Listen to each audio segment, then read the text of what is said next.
यो त मैले फर्स्ट टाइम हेरेँ यो यहीँ बनाएको मेसिन हो कि कहाँबाट ल्याए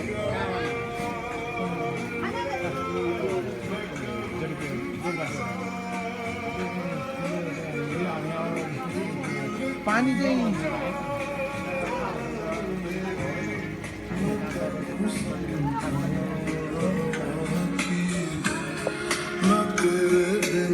यसको नि तेल तल बसेको छ पानी चाहिँ माथि हो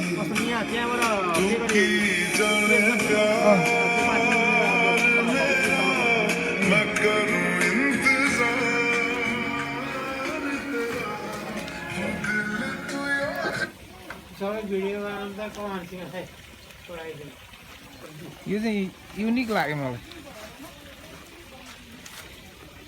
दाउराबाट आगो लगायो त्यो पानी हाल्छ मुनि होइन पानी उम्लेर त्यो जस्तो भित्रको धसेको